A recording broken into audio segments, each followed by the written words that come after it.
This week, political intrigue, cold-blooded murder, and forbidden love.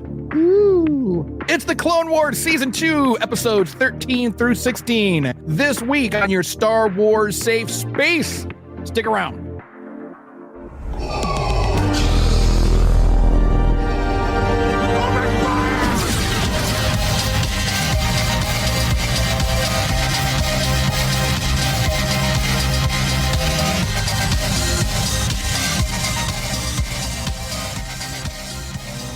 Intro never gets old.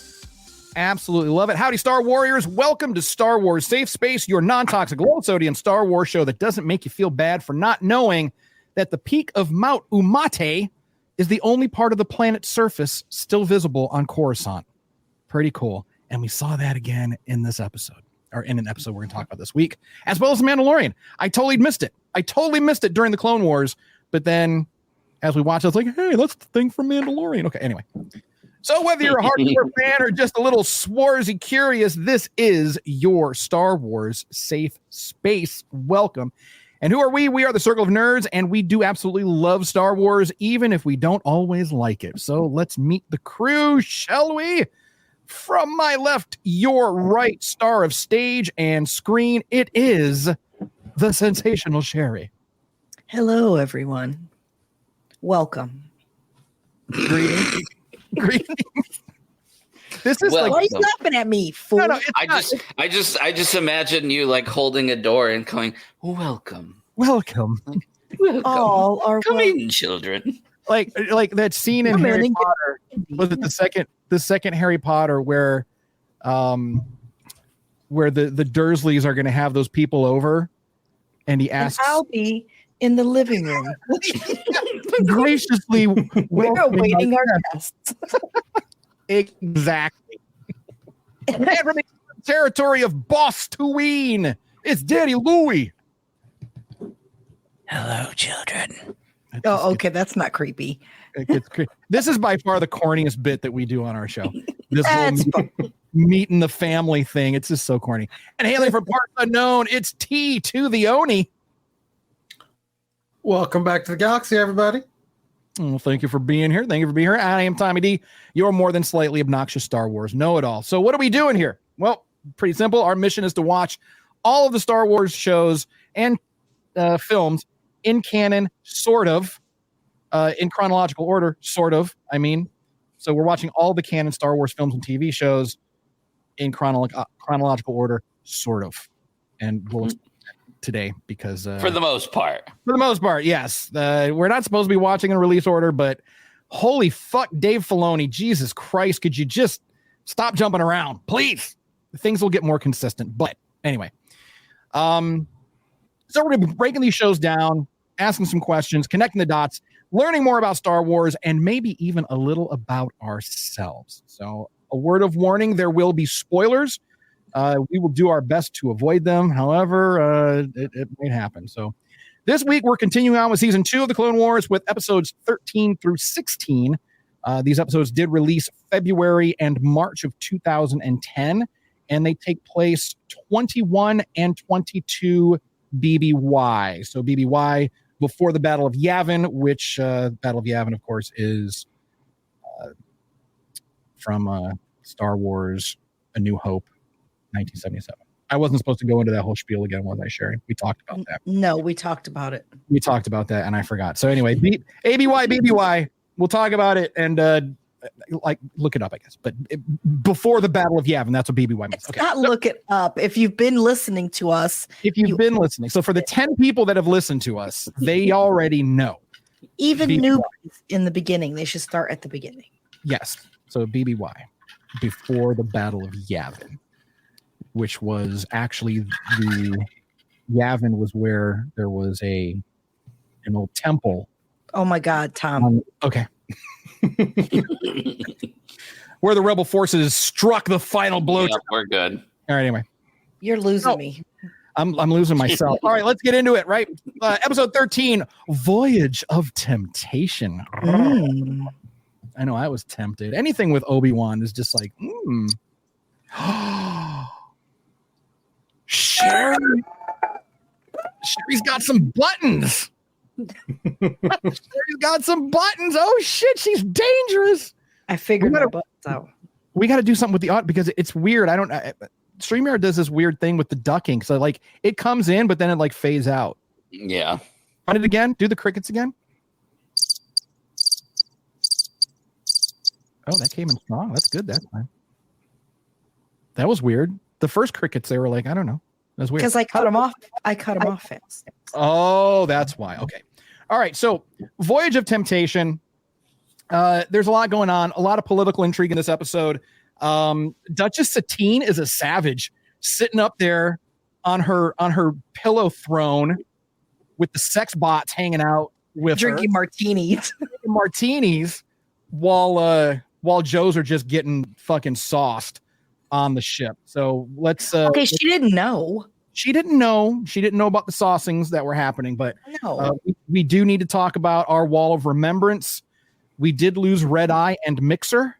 Mm-hmm. So again, I always get nervous when they say their names. Every time they give us a name, I'm just like, oh man.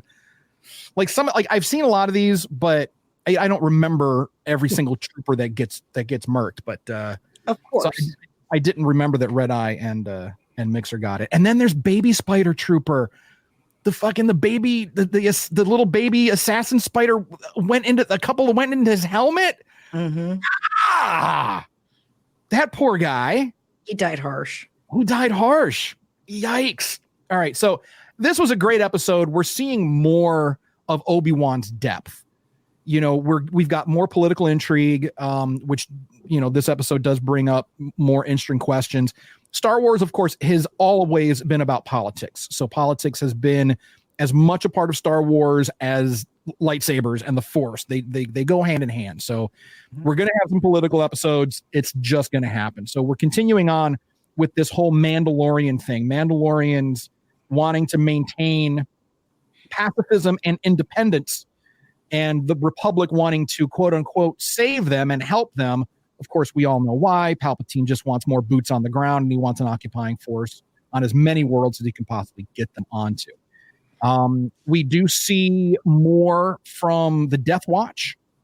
We do see a little bit more about Obi-Wan and Satine's relationship. And Jon Favreau, he reprises his role as Paz Vizsla. So if you weren't aware, it does the voice of Paz, or Pre-Vizsla. I'm sorry, Pre-Vizsla, not Paz, Pre-Vizsla. So, and he's kind of a whiny buckethead. Sherry, I think you even mentioned that too. It's like he's always whining about some shit. He's a very entitled guy. He's just like, had a trust fund. He's a trust fund kid, bored trust fund kid. That's what I wanted. So, wow. So crying about. Always crying about some shit. So here's my question. Here's my question for the group. Unless there's any standout moments, does anybody have any standout moments about this episode?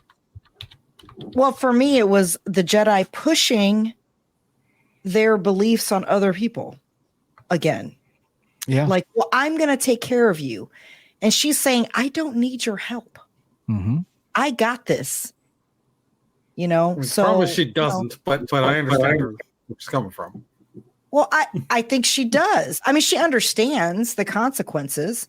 So, but again, Obi-Wan's freaking mansplaining shit. She hasn't ruled a whole planet and a whole bunch of other things. So, what did she say? 1,500 systems? Yes. I think so. Thousands of worlds, 1,500. So I think she knows something. All right. They did have that.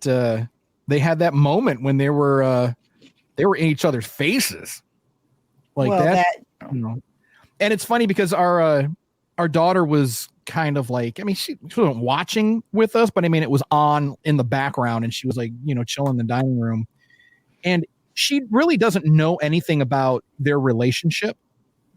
But even she was like, oh, okay, there's a lot of sexual tension there between those two, just because of the way that they were arguing with each other, right? Without knowing. So I mean, that was pretty interesting. I really like that. So,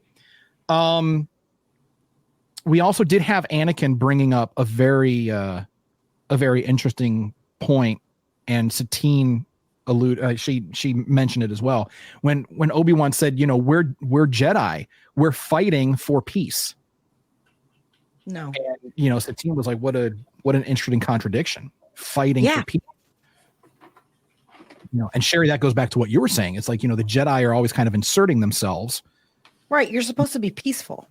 Yeah. They're the peacekeepers. Allegedly. Right. But they're more of the peacemakers. Like they're going to go in, they're going to make peace happen.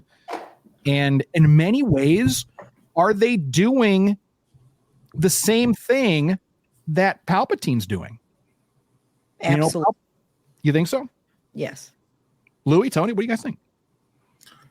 I mean, I agree, although I think that's partially due to his influence. I mean, again, this is the circumstances that led up to this point of, okay, we don't, the Republic for the longest time, didn't really have an army to speak of because there was no need for one. So now all of a sudden, okay, well, we've got all these clones, but we need leaders to help them with that. And so we employ the Jedi into this role that they're not really used to doing. They've never needed to do. And I think for the most part, they're doing the best they can, but it is what it is. Okay. All right. Good point. Louis? Yeah, but the problem with the Jedi is up until this point, right? They're, according to canon, what do they say in episode 1? There hasn't been a Sith in how long, and there weren't really many wars, or like Tony said, there wasn't a need for the Jedi to be in that role. But I think it came. I don't think they're doing the best that they can. I think that they're behind the curve because of their arrogance.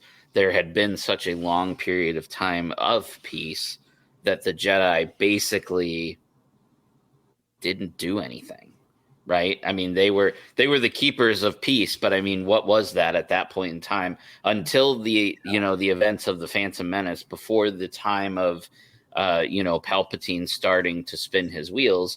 There was no peace and justice to be kept. You know what I mean? Some border disputes probably here and there, Right. Nothing. So at this point, they're arrogant as fuck, So this all happens, and normally it would humble someone, and it has not humbled the Jedi. No, they are still stumbling over their own feet instead of being able to, accept that this is their fault, or at least a big part of it is their fault. Their blindness, their arrogance, instead of it humbling them, I don't know what they're thinking at this point. Well, and Palpatine is masterfully using that weakness against them. Right. Exactly. I mean, it's so, this is the underlying thing that people should be watching. Like, so if you're new to the Clone Wars, as you're watching these episodes, sure, some of them might feel like filler, but really look at the underlying message that's happening here, and that is Palpatine is a chess master. Everything that's happening, even the missteps, even things that don't necessarily go his way, like we'll talk about that a little bit later on, when Padme brings the actual good recording into the Senate. He wasn't expecting that, but he still got his way. The Senate still voted in favor of keeping the clone production going. So he still ended up getting his way. I'm sure he had to work his magic, but even when things don't go his way, it goes his way. Everything, every time we see, the boys out there on a planet somewhere, fighting the separatists in order to get clone troops on the ground, Palpatine made that happen. I mean, everything, even this thing with Death Watch, everything is through Palpatine's machinations, everything. And going back to what you said about how, Palpatine was feeding into the Jedi's arrogance, go and watch scenes in the movies and even in the Clone Wars cartoon with Palpatine after the Jedi had done something. he was always, oh, Master Jedi. Like, he was always blowing them up. He was always boosting their ego. Oh, yeah. Oh, you know, like every interaction, like, I know you'll make the right decision. And meanwhile, he's the one fucking making the decision, you know, and what a glorious battle that you guys did, even though he knew that it was going to go in that, he wanted it to go in that direction. Who made that battle happen? He's feeding into their arrogance, which is just making them more blind to what's really going on. And I have, you know what? I have a question. I'm sorry, Sherry. 1 second. I have a question. So hang on to that because I got a question for us later on concerning that. Sherry, please continue. Well, no, the only thing I can think of is, and I know this is Star Wars and it's part, Jedis need to be in the mix. I understand that part. But the thing is if, let's say this was real, the clones are genetically altered to be leaders, workers, like they're already altered to do that. You don't even need the Jedi to do this. I know why they do it. I understand it, but I'm just saying, like in the grand scheme, they should have said, no, we're not going to go into your war. If you're a peacemaker, right? They shouldn't even have been part of, they shouldn't be generals, friggin' admirals, all kinds of shit. Like what? So you're looking for power as well, just like Palpatine. So really they both sides get what they deserve. Yeah. Well, because they, up until that point, they had all of the power. You know what I mean? So now they feel that power slipping away. And again, just feeds more into their mindset. They've just become so full of themselves. Really, it's what it comes down to. They've become so full of themselves that literally they're doing like it's blowing up literally from the inside. Anakin is literally the Trojan horse. Yes. Yeah. He is a perfect example. And I love, like, again, if you really look beyond just the superficial entertainment value of Star Wars, you know, Anakin is the child of Jedi arrogance. I mean, he is the child of Jedi arrogance and Sith manipulation. 100%. He is what's at the end of the cautionary tale. You know, he is the consequence. He is the warning. He is, you know, this is what happens if, you know, that is Anakin Skywalker. And, you know, and we see Palpatine just, you know, the guy is a dick. I mean, there's no doubt about it. He is a fucking grade A dick, but he is an artist. I mean, he's giving us a masterclass on how to take over shit. And you don't even realize it's happening. Well, it just sucks because that's happening in real life, which is hilarious. To absolutely. me. Absolutely. Absolutely. 100%. Yeah. You know, and with Palpatine, you know, we've seen it time and time again. He's standing in a room with Yoda, Mace Windu, Obi-Wan Kenobi, you know, the Jedi Council, the most powerful Jedi in the galaxy. They have no fucking clue who is standing right in fucking front of their faces. That's power. No. That's power. It's ridiculous. Yeah, that's why one of the coolest scenes with Palpatine, in my opinion, is the closing scene of Qui-Gon's Phantom funeral. Menace. Yeah. He's literally just standing there among all of these people who literally just fought a war because of his manipulation, and not a single person there knows it. His boy literally murdered the guy that we're burning today, and he's just like, "Yep, it's good to be me. It's good to be me." So, and he looks down at Anakin. Yeah, there he is. We'll be watching your career with great interest. Yeah, I bet we will, motherfucker. So this is what I'm challenging everyone. I challenge everyone, all of our listener, everyone here on the cast. I challenge everyone, look at each episode with fresh eyes as a building block towards the Empire. Like, really look at every episode in that way. Don't just look at it as an episode about Jar Jar Binks or about Padme or about, you know, Obi-Wan and Anakin blowing shit up like they do. Go deeper. Look deeper. Look at and ask yourself, how is Palpatine involved with this episode? I think that's a fun little challenge that we could all do. You know, like I even like that a lot. so, like the most innocuous filler episodes that just don't mean anything. Ask yourself, how is Palpatine involved in this? Some of them will be obvious. Some of it will be because he's fucking in it, and he just told someone to go do that thing. But then others, it might not be as obvious. So really look at these episodes and really ask yourself, you know, what would Papa Palpy do? What would Palpatine do? Or how is he involved? And I would be really interested for us to talk about that, you know, next time. Like, what were your thoughts on how Palpatine was involved with that particular episode? So, all right, so we'll be done with the Voyage of Temptation, which was, again, great episode. Real quick though, Mandalorian neutrality. What are your thoughts on that? Is it, you know, neutrality and that passivity, you know, that pacifist culture? Is it what's best for Mandalore, or is it culturally suppressive? Because Mandalore and Mandalorians, they are a warrior culture, but that warrior culture did damn near destroy their entire life. Well, that's the problem. So there has to be a balance. I mean, her military is capable, obviously. Right. So they're still capable. I think what she did, or, you know, whoever started the whole thing,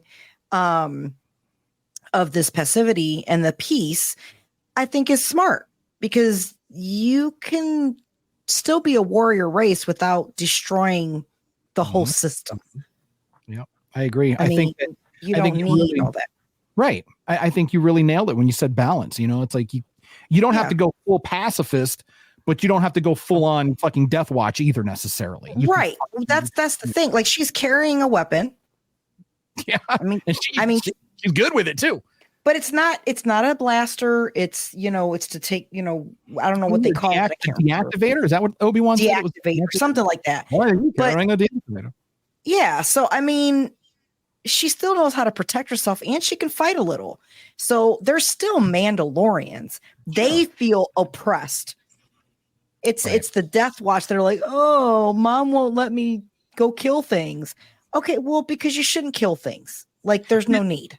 But it's too, again, it always comes back to balance. Like you said, it's still two extreme sides of the same coin. You can still have Mandalorian culture without non-violence, you know, and without all violence. You know, it's always going back to Jedi and Sith. You know, the Jedi aren't 100% right. The Sith aren't 100% right. Correct. But you bring them together, you might have something. Louis, Tony. So I think she's wonderful. She's great, but she's too far on that side. She's too much of a pacifist, I think. I don't think so. I think we can incorporate some more of the Mandalorian warrior culture without being just bloodthirsty Klingon like fucking warriors just going through and like spreading our seed of destruction across the galaxy. I agree. They're too far polar opposites of each other. There has to be some kind of middle ground. Yeah. And we get there eventually. I mean, quite frankly, I completely understand the ideal of neutrality and peace, but when you have a known faction of your own people doing what the Death Watch is doing, it is a disservice to your people to not fight. Yeah. Yeah, but they can fight amongst themselves. They don't need the Republic. That's what she was saying. Agreed. Yeah, we agree. But and granted, we don't know. Granted, Satine doesn't necessarily know this, but the Death Watch, you know, whether or not she's aware of it or not, they're acting on behalf of the Separatists. Half of the war is already involved. You can't just ignore that. But they're also using the Separatists. Like, the Separatists are using them, but they're using the Separatists. You know, the Death Watch at this point in time are referred to as terrorists. But like we did here in the episode, that if the Republic does send troops, then the Death Watch will be looked at as heroes and liberators. Correct. You know, so are the Death Watch are extreme, no doubt about it. I mean, there's no question. Pre Vizsla is a fucking asshole and should not be leading that charge. But the Death Watch itself, you know, looking to preserve Mandalorian culture, you know, I don't think I'd call them terrorists. I think they're being led by a terrorist. Or someone who's like extremely off the rails. But yeah, I think they can come together and find an even ground without the Republic. I think that is her issue. She doesn't want the Republic there because they need to deal with their own issues on their planet. Right. You don't need to bring in more war. That doesn't make any sense. Right. So take care of it on their own planet with their own shit. That's what should happen. Right. I agree. All right. So wrapping up this episode, we'll move forward because the next episode, Duchess of Mandalore, we can. No, don't be sorry. No, it's fine. This is a great discussion. So moving on to Duchess of Mandalore. One last thing for Voyage of Temptation, when Merrick was talking shit at the end, he was like, you know, Duchess, you can't kill me because then you're a hypocrite and you know you're not going to be a pacifist. Obi-Wan, you can't kill me because you're going to look bad in front of your girl here. So, you know, which one of you is going to be the cold-blooded murderer? Anakin. And you know, and then I love that interaction. I love that interaction between him and Obi-Wan. Obi-Wan's just like, "Oh, Anakin," and Anakin's like, "What? He was going to blow up the ship." It's like, but I don't know if you guys noticed, but when he does that, when he does Sauce Merrick, you hear Darth Vader's theme in the background. Oh yeah, every time. So it's just him getting one step closer to the. I love it.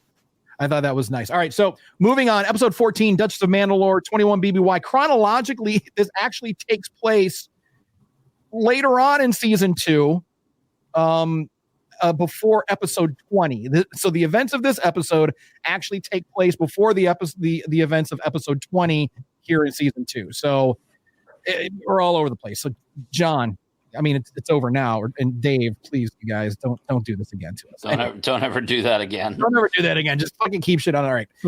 So, you know, we've got more of the same going on in this episode.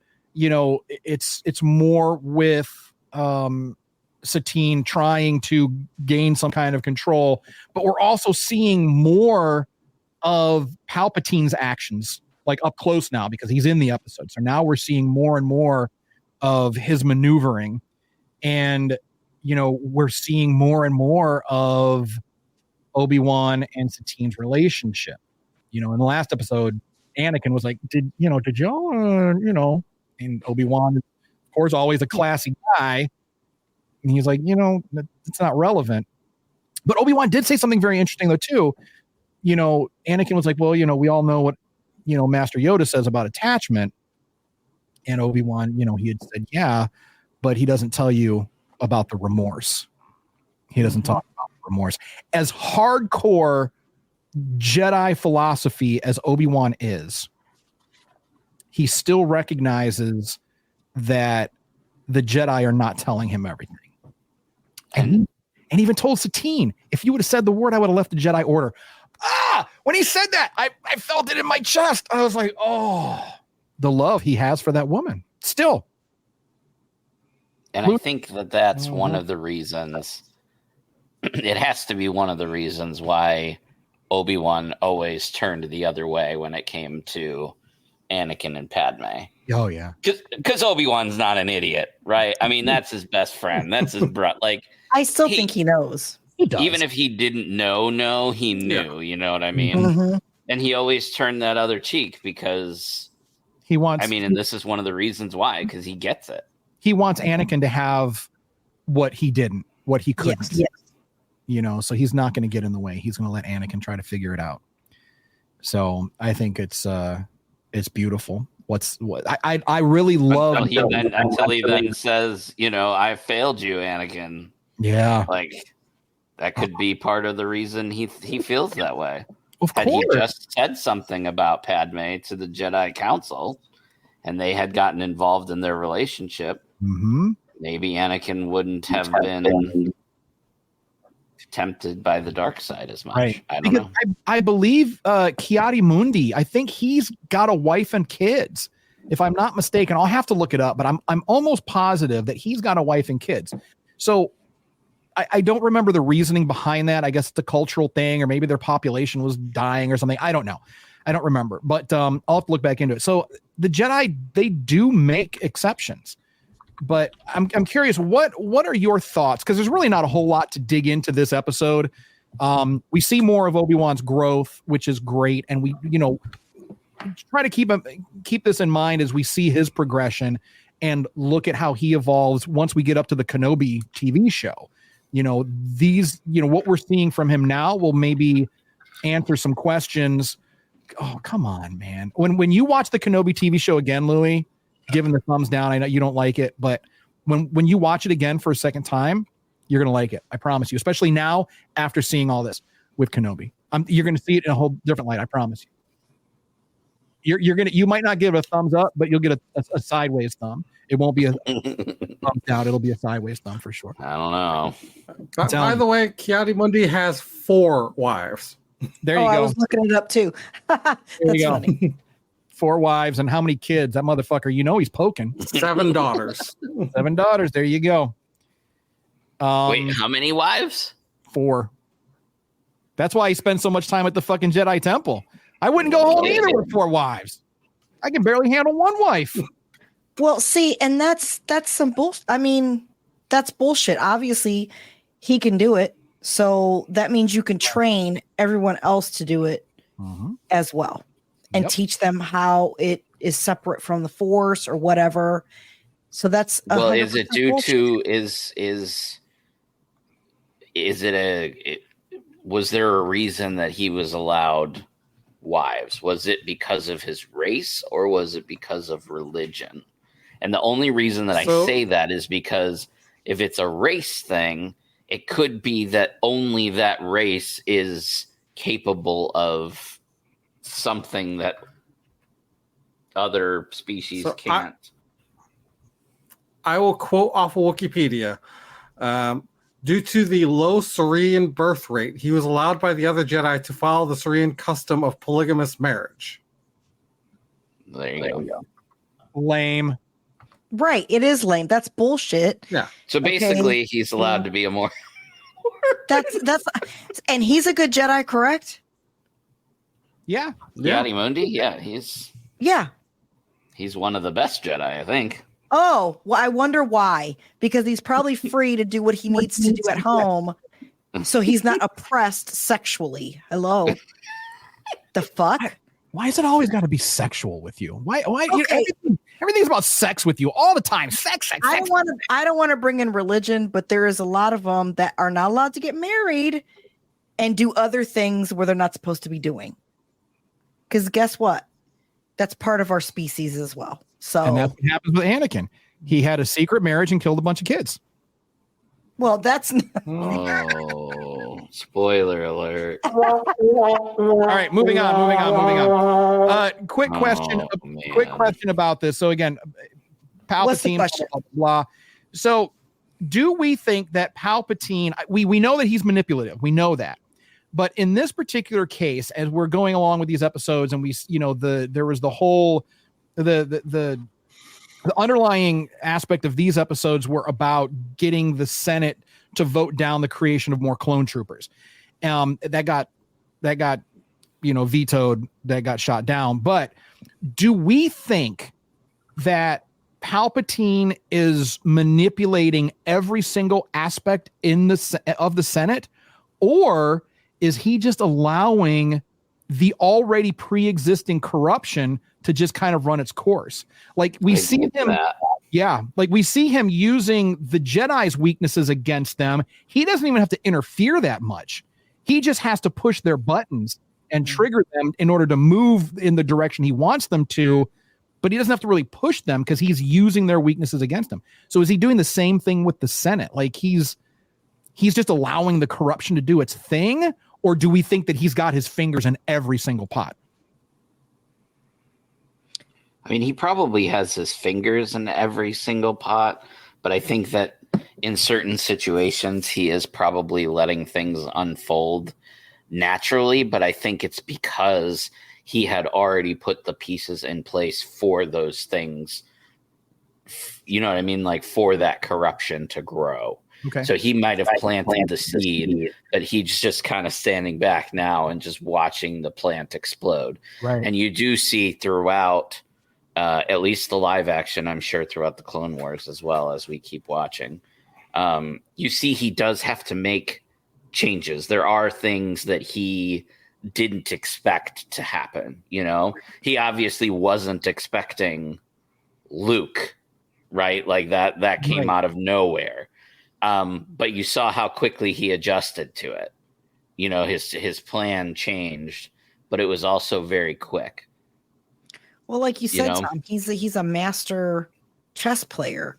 Yeah. So even if there's a mistake, he circumvents it and knows how to get around it correctly to come back to him, like to make it in his, how he wants it. Mm-hmm. Like, I don't even think that he's like, in chess, you talk about, I want to be like X amount of moves ahead of you. I want to be 10 moves ahead. Yeah. Palpatine is like 10 games ahead. Like he really is. He doesn't even operate on the move level. He's operating like he's like one of those chess masters that can play like 30 games of chess against 30 opponents at one time. At the same time. Yeah. Right. He is that guy. Well, and I think he uses the Force to, see into the future, at least a little bit of it. Some of it might be clouded like Yoda. Right. But because that's just the way it is, you can't see all of it, but he does see snippets, and then he realizes like, oh, well, I kind of feel like I should move in this direction to get these people on my side or whatever the hell he's doing. And also, how often is he using mind? Yeah. Where you control the other people's minds. I was thinking about that too. Yeah, actually, the other day I was thinking about that. You bring up a very good point. Well, that guy next to him, like every time he kept looking at him, Masamada, what a dick. Yeah, all of a sudden the guy would say, some fucked up shit, but Palpatine was like looking at him, and I'm thinking, I think he's fucking manipulating this motherfucker. That's what I think. He's just like JD Vance. That's all. I mean, he's just another JD Vance. Anyway, we're not bringing it political. No real shit. My bad. I wonder if he is using the Force to manipulate. My question. Of course he is. Well, hold on. Hear me out. Yes, but what I'm wondering is, if he did that, would the Jedi sense it? No, because but I mean, when you use a Force ability, it sends ripples out. Like, I mean, that's not. He can mask his presence, but if he uses the dark side, would the Jedi be able to sense it? I wonder that. You don't think so? I don't think so. No, I don't. I really don't, because he uses it every time he's in their presence to mask himself. He has to use it. So he's using it all the time. I think that's where the corruption comes in, because, when you're like, it's like drinking. If you do it all the fucking time, now so he's like the Hulk. Basically, he's like the Hulk. He's like, want to know, Yes. My secret. I'm always. My secret is always. I'm always angry. Right. So he's always using the Force. All right. He's always using it because he has to build that shield around him constantly. Agreed 100%. I wonder, because he's always on that. He's always, it's like Wanda in WandaVision. She had to use she was using all her power all the time to create that artificial world. And every now and then, she would like lose a little bit of control, and she would slip, and, weird shit would just happen. But so Palpatine has to do that, because it has to be incredibly difficult to mask yourself in front of all these Jedi masters like this. Well, just the slipping is them finding the actual footage of the shit. So that was a slip up. He should have known where that footage came from already, and I know he was kicking himself in the ass for it, because his face was like, "Oh shit!" Oh yeah, screen. I mean, she fucking had that in the whole room. She did put it on the big screen, didn't she? Padmé wasn't fucking around. And you could see Palpatine's face like, fuck. Like he lost it for a minute. Someone died over that. Someone died. Oh, yeah. Someone. That's what I'm saying. Like he can't predict everything, but he can adjust really quickly. Really, like it doesn't take him long to regain his footing and get back to what he needs to do. You're absolutely right. So and speaking of the Force and Force usage, Sherry had brought this up too. When we see Bail and Padme in that container yard, Padme's got a little bit of Force. Because she was dodging laser blasts. She was anticipating things that I feel like otherwise a regular normal person would not have been able to anticipate. So I feel like she's got a little bit of Force in her. And maybe that's from Anakin. I don't know. Maybe she has sexually transmitted Force. She's got STF. I don't know. Maybe it's sexually transmitted Force. I mean, if they're having enough dumber shit, right? I've said dumber shit. I mean, I'm just saying, like, you might be onto something. He may be filling her full of midichlorians as often as possible. I don't know how or it's the babies. Oh, You think she might already be preggers at this point? No, it's too early. It's too early. It's years too early. Is it? Clone Wars go on for like 3 years. Oh, it's still too early. She's not human per se. We don't know what their that's very true gestation period looks like. I was thinking the same thing, Tony. Yeah, they're humanoid, but they're not from Earth, so they could have a fucking 2-year-long gestation period. Who knows? Or like an elephant, 3 years. That's very true. We don't know. We don't know. That's an interesting one. We need to find out. Technically, like, I don't know. If it's Anakin's DNA, right? I mean, and it's floating around in her. Right. How does supercharged guys calm down? Well, now I'm curious because seriously, like, if you've got there's no doubt about it. Anakin is supercharged with midichlorians, right? He's got a higher midichlorian count than Yoda. Yes. So if he is depositing those midichlorians, that's not a deposit. It doesn't stay there. Okay, but would it not be still absorbed through the walls and the membranes and some? I mean, it has to stay in there for some amount of time. If he's doing it on the daily, he's not, and we. Yeah, well, we know. Yeah, I mean, listen, I really hate to make this comparison because it's one of the most disturbing fucking stories in Marvel history. But are you guys familiar with how Spider-Man killed Mary Jane? No. What? No. So there is a storyline in which Mary Jane dies, and Spider-Man visits her grave and basically says, I gave her cancer because of all the radioactive activity every time that they had sex. Okay, that's silly. Interesting. I mean, it's funny. I mean, so he had radioactive sperm, essentially. Yeah. Mm-hmm. Well, so you know what though? I guess that could be true because during chemo, I was told the same thing. There you go. Okay. So what? That like you shouldn't do that because you pass radiation to each other? Yes. I would pass radiation. Right. So, exactly. You're just proving the point. Yep. See, that's what it is. It is Anakin's sperm that is causing Padme to be able to use the Force. There you go. There you go. We got it. We solved it. You had a nuclear hooch. Yeah. You had nuclear coochie. Nucci. We'll call it Nucci. Can we call it Nucci? Yeah. I mean, she even said use condoms. Yeah. So there you go. Nucci. Nuclear coochie.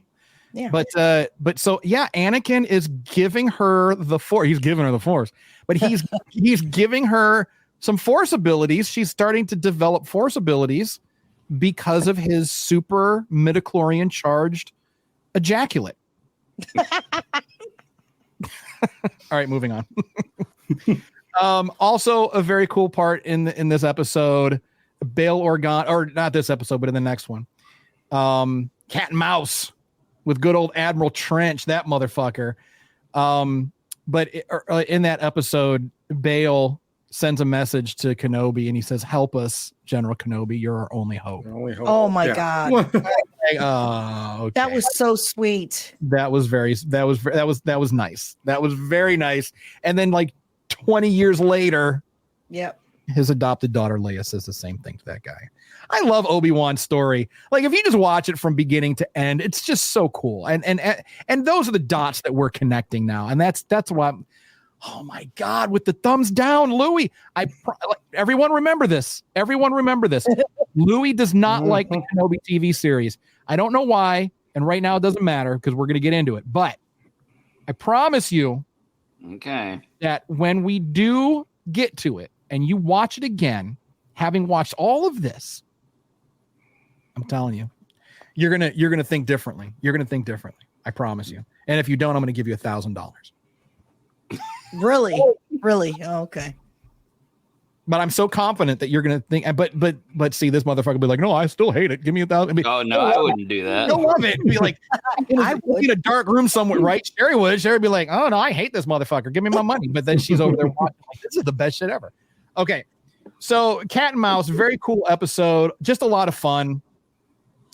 Nothing really crazy about this one, except that it is technically the very first episode chronologically of the Clone Wars animated series. So this episode actually comes before the events of the Clone Wars movie. So this is like before, like as we see Anakin and Obi-Wan on Christophsis, Ahsoka's not there yet. So they're on the planet. They're gonna be fighting the battles, and that's why, like, if you notice, like Anakin, and Yularen was like, well, I guess we're gonna end up being a great team. But it's like, well, why would he say that? They, up to this point, they've already served together for like a year and a half. But no, this is like, again, Dave doing what Dave does. So, there were some really cool, World War II submarine vibes with the stealth ship. That was pretty cool. That was really cool. I really liked that. And the stealth ship pilots, fucking the dopest clone trooper helmets ever. I love their whole costume. Their whole uniform is just so badass. The crew members, I don't know, they have the weird Leia bun helmets, and they're okay. But it was, man, that pilot was just dope. No wall of remembrance for any of these episodes, so that's good. Thankfully, because they made a whole point of naming the new guy, and I was like, oh fuck, don't name him, don't give him a name. I have it written down. I was like, is the rookie gonna die? Welcome aboard, Sparks. You'll be sitting across from me, so I can keep an eye on you. It's like, oh god, a fucking control panel's gonna blow up. They're all, oh, poor Sparks, R.I.P. But no, he made it. He made it to the very end. So there you go. So here's my I don't know if there's a whole lot to really talk about with this episode, unless you guys have some standout moments, anything that really stood out to you. Well, just Anakin's flying abilities and his I mean, they're excellent. I can't. And the clone troopers were just like, well, you know what?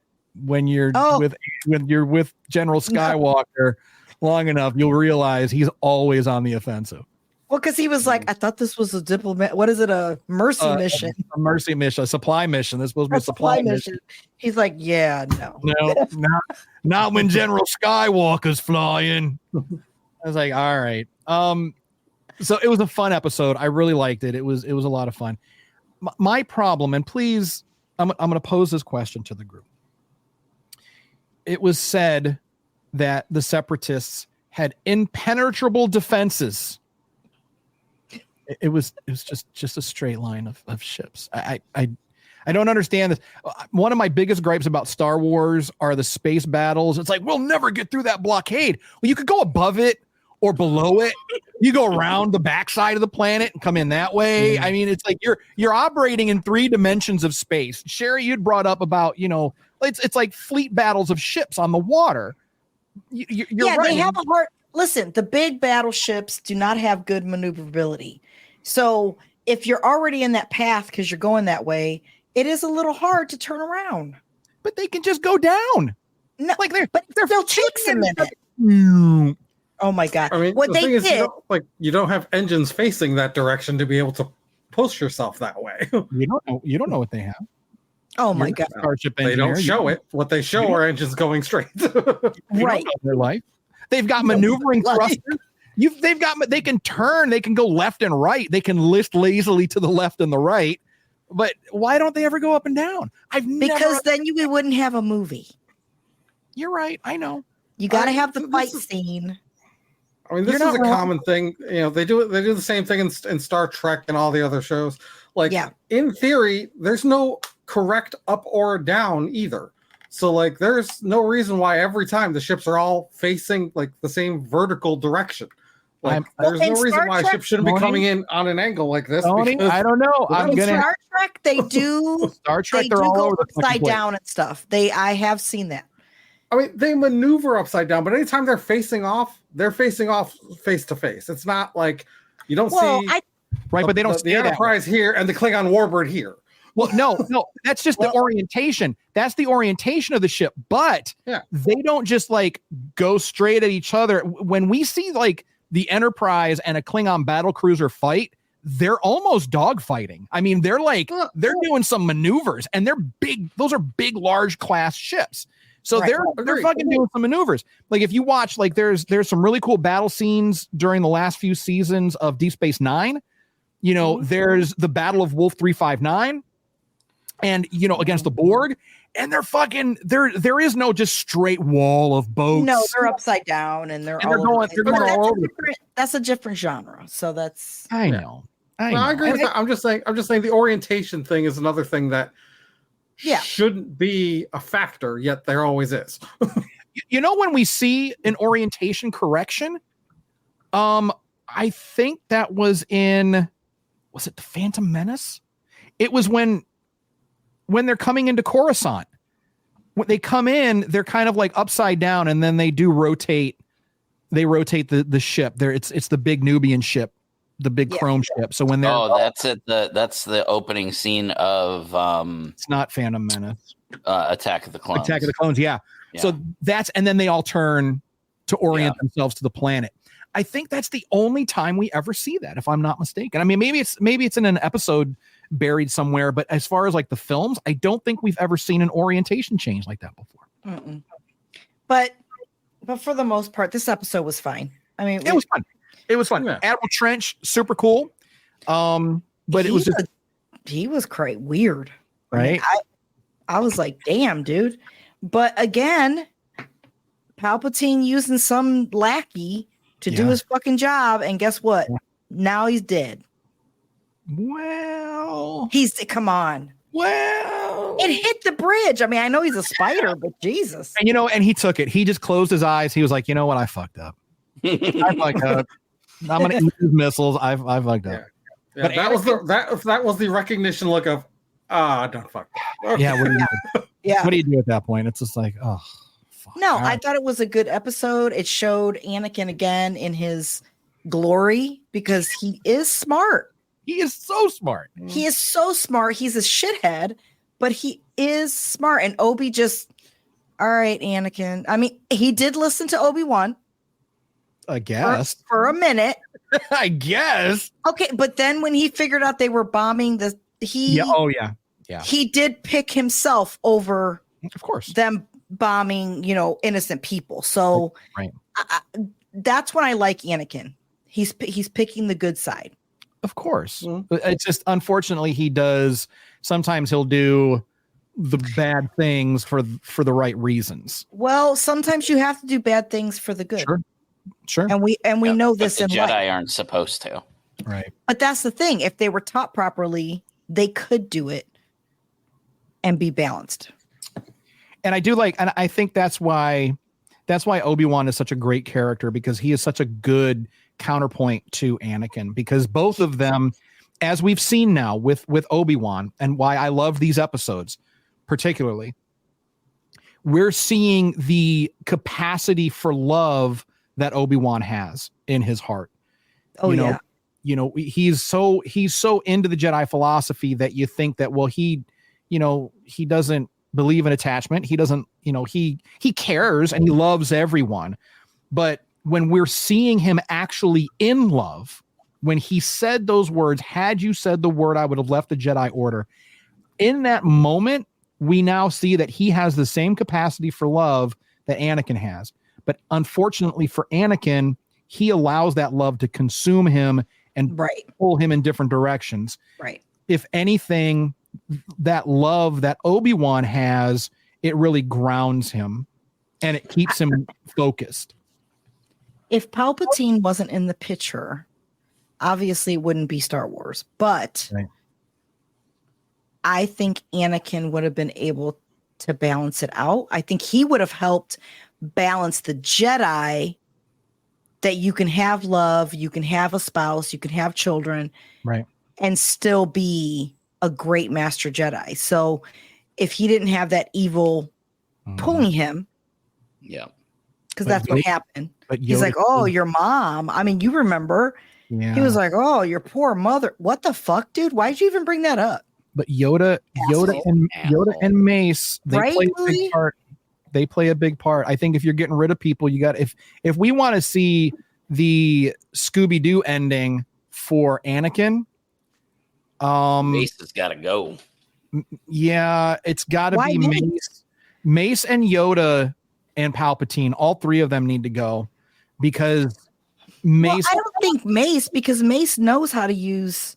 No. It's not. It's Mace's complete and total dedication to the Jedi philosophy. Like he is like we saw. Remember, like we saw in Tales of the Jedi. He is 100% by the book. Mace is by the book. I get what you're saying. Yeah. So there is no latitude for Mace Windu. You know who should lead it is the dude with the 4 fucking wives. Hello, Ki-Adi-Mundi, Obi-Wan Kenobi, Anakin Skywalker, and Ahsoka Tano. There's your Jedi Order. There's your Jedi count. Had he lived, Qui-Gon. Qui-Gon. Yeah, that's what I'm saying. If there was no Sith, they would have lived. So Qui-Gon would teach them the living force, how you can love and do what, I mean. Had Qui-Gon lived, there would be no Darth Vader. No, I know. No, I don't know. Maybe, I don't know. What do you guys think? So. Had Qui-Gon lived, would we still have had a Darth Vader? No, I don't think so, because I think he would have felt. See, I know Palpatine hides his stuff, but I think Qui-Gon would have been able to feel it. He'd have sniffed him out. Because of the living force, because he was tapping into a different side of the force, the correct side. Sure.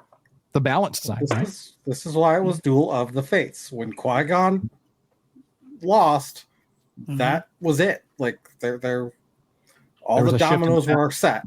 Yeah, that's right. Louis, what do you think? I agree that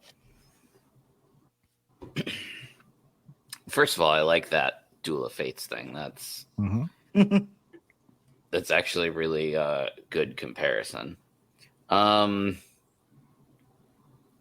Would there still be a Vader if Qui-Gon hadn't died? Like Palpatine is still there, everybody else is still there, but we just Qui-Gon. It's hard to know because So the thing was, up until Qui-Gon had died, Palpatine didn't have as much influence in the Senate yet. Right. So the likelihood that Qui-Gon and Palpatine had even really interacted up until that point is low. Okay, I get it. So could Qui-Gon have seen through Palpatine's shroud? I don't think so, because Yoda couldn't see through it. And True. I think of Yoda as like, if Yoda didn't sense it, everybody else was fucked. He's the bar. Right. So I don't know that he would have been able to, but maybe he would have been able to keep a closer eye on Anakin, because we have to remember too that like one of the things that influenced Anakin to become Vader was his training from Obi-Wan.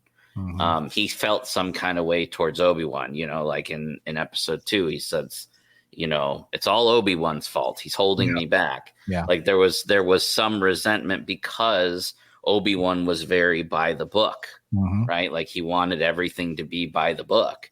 But Qui-Gon wasn't that way. The council was pushing Obi-Wan to be that way, though, because right. They knew that but Qui-Gon would not be that way. He just straight up would refuse to be that way. I think Qui-Gon the Jedi he was. So had Qui-Gon he would been have the one that just trained Anakin, I mean, maybe he the other fact that we have to consider here is if Qui-Gon had survived, do we know if Dooku finally transitions? Because Qui-Gon's death was a large part of Dooku switching. Yeah, that's true. Like he was already on that path, but if Qui-Gon had survived that, I don't know. He not have. I don't know. That's a good one. Yeah, that's a great question because Qui-Gon's death hit Dooku hard. I mean, like we saw in Tales of the Jedi, that hit Dooku pretty hard, and I think Qui-Gon's death was the tipping point for Dooku. Right. It happened that day. Yeah, it did. Yeah, because that's when he killed Yaddle, right? Yeah, he killed Yaddle. The day after Qui-Gon died. Fucking day after. Yeah, not long after. Like within 24 hours. Yes. Within 24 hours of Dooku learning of Qui-Gon's death. Yes. That was so sad. Anyway, that was very sad. That was rough. But all right. Yeah, so a lot of things, and I wonder if Palpatine would have just eventually had Qui-Gon killed. I think Qui-Gon would have died eventually as Palpatine was continuing to ascend. I do agree with you that Qui-Gon would have held a much tighter rein on Anakin, so maybe he wouldn't have gotten so many private one-on-ones with Palpatine because he was forever hanging out in Palpy's office. So. And so Palpatine was able to, manipulate him a little bit more. Right. Qui-Gon wouldn't have allowed that, but I think Palpatine would have seen Qui-Gon as a roadblock, as a threat. Yeah, and he would have had Qui-Gon would have gone out eventually anyway. So, well, I mean, that's what happened anyway. But yeah, that's what happened anyway. But yeah, I don't know. All right, so that's it. We're gonna wrap it up. This was good shit. I like the discussions, guys. I like the discussions. All right, so homework for next week. Watch episode. Seriously, it's a podcast, right? It's a podcast where people try to listen, and you're pulling out the vibe right now. I feel like you need to be somewhere else when we do the podcast, somewhere with fewer like, because you're just surrounded by paints and miniatures, and sometimes it is very distracting down here. It is, and so like I have to ask you. So, what do you think, Daddy Louie? I disagree with everything. Everything you guys say, I agree. Yes, and then you just get back to painting whatever it is you're painting. Like it all sounds great. Sure. Yeah, this is good. This is good stuff, everybody. Yeah. All right, go ahead. Ask me first. Yeah, I'm going to have to next time. We're going to have to go because if I ask you anything else. So, Daddy Lou, what do you think about this? Yep, I agree. It's great. Next question. And that's it. And then I had some insights today, and I didn't even watch the episodes. I know. Sherry wanted to say that. Sherry wanted to kick you off the episode this week. She didn't. That's a fucking lie. I didn't say a word. She's like, fuck that mother. He didn't watch it. He doesn't get to be on the show. I said you do whatever. Sherry would not say that. I would, but to your face. So that's bullshit. Oh, ouch. Me. You know me, Louie. Would I say it to your face? Yeah, you would. Right. So no, I did not say that.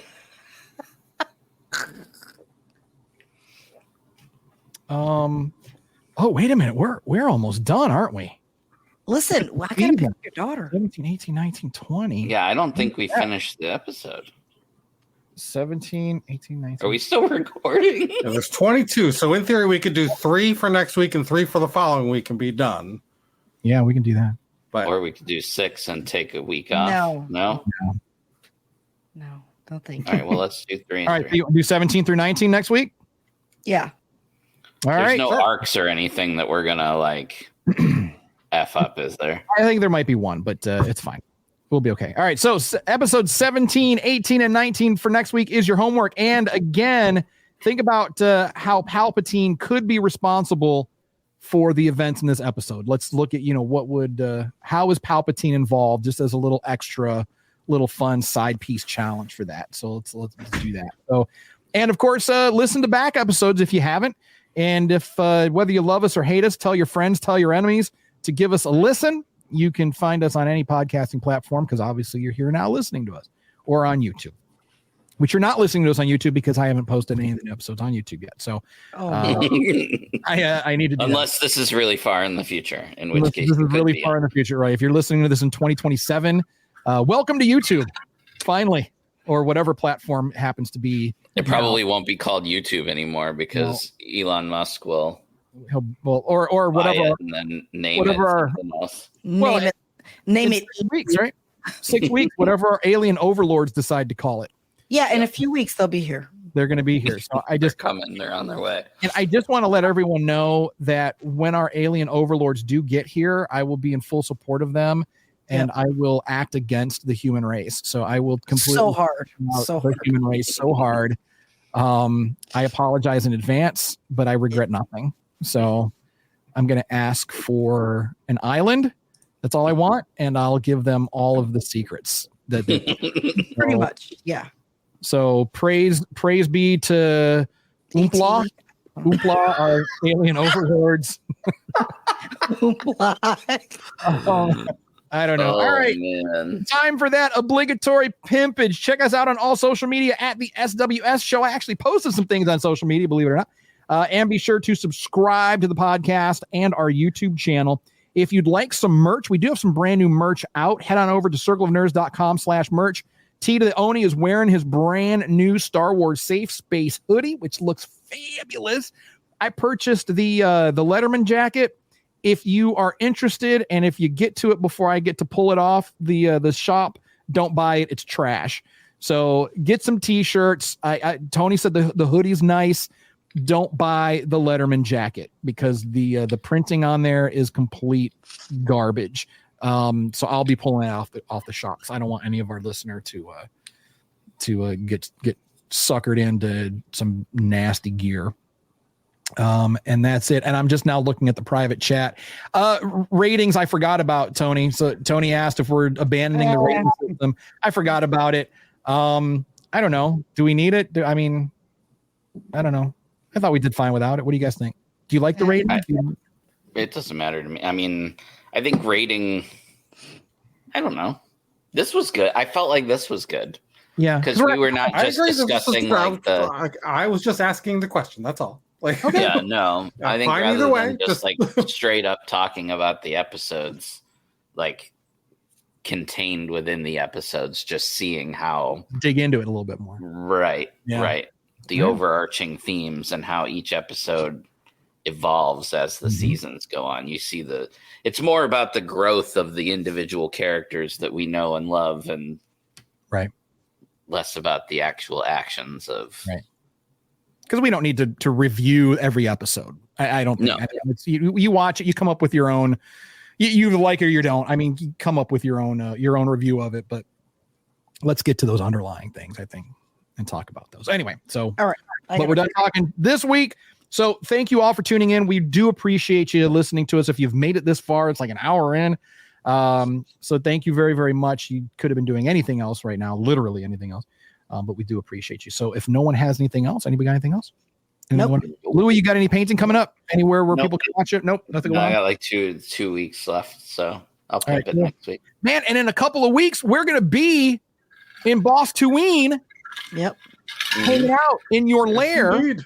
Somebody will be right there and somebody will be over there. We're not going to do it up on the couch in the living room.